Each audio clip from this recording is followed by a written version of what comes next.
If you didn't know already how to do it, here's how to change trailer, ATV, lawn tractor, motorcycle, and small vehicle tires just with a couple screwdrivers or something like that. They all work pretty much the same way. First of all, there's three kinds of bead styles. The first bead style is the tube style tire. It doesn't have very much of a bump or anything on the inside of the rim to lock the rubber bead of the tire to the outside of the rim. It just can be slipped right off by just stepping on the edge of the tire, and it'll separate the tire from the edge of the rim. Tubeless tire design, like car tires and many other things, have a partially locking sealing system to bead to rim, and they're more difficult to separate. You may need to squish the tire in a vise, press it in a tire machine, or place the tire you're going to change right in front of the wheel of a vehicle and slowly drive over the rubber part close to the rim, and that may break it for you. It's usually stupid to try to beat it with a big hammer. You'll usually end up wrecking your rim.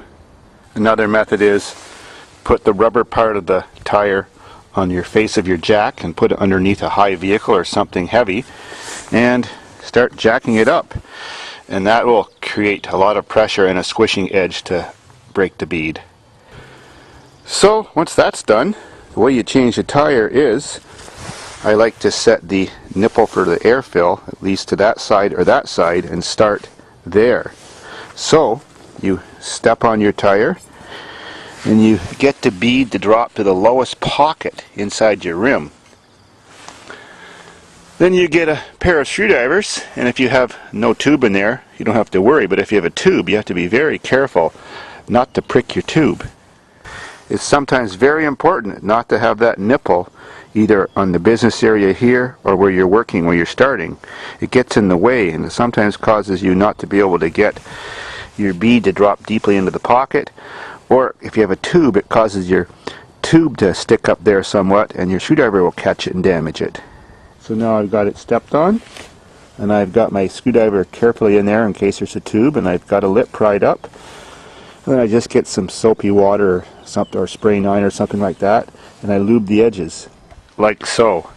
Now by taking small bites of the tire at a time, I start to unpeel it while still keeping the pressure on the other side to keep the bead into the deep groove.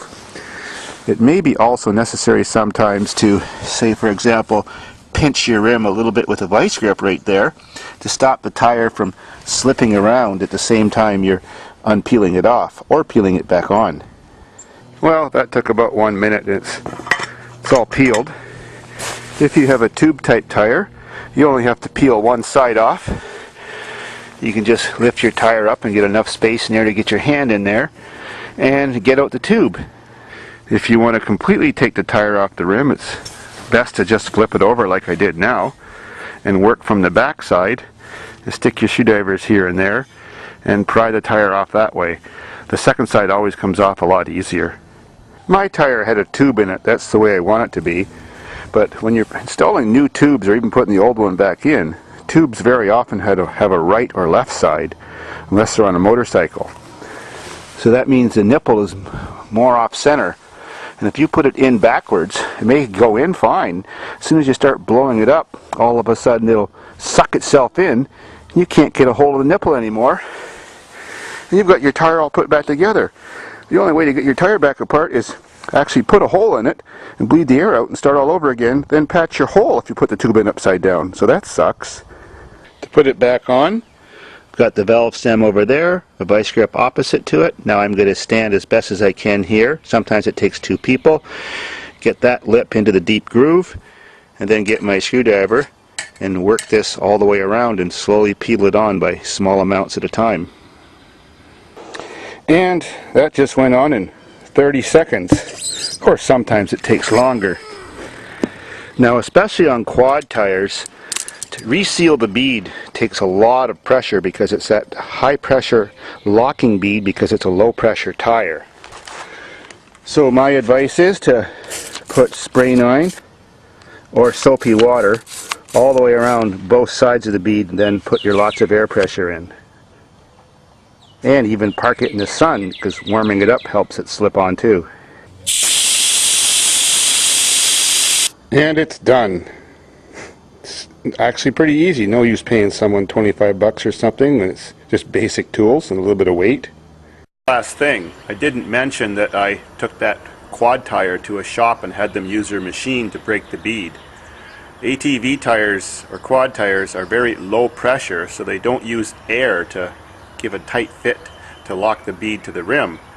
They have a bead locking design which is very difficult to break the bead. The other methods I showed and talked about probably won't work. So if you don't have one of those kind of machines, you better go to a place and have someone break the bead for you. They have this kind of high pressure locking bead because the tires are low pressure, and if you're doing hard cornering, you don't want the tire to all of a sudden flip off the rim and then roll your machine.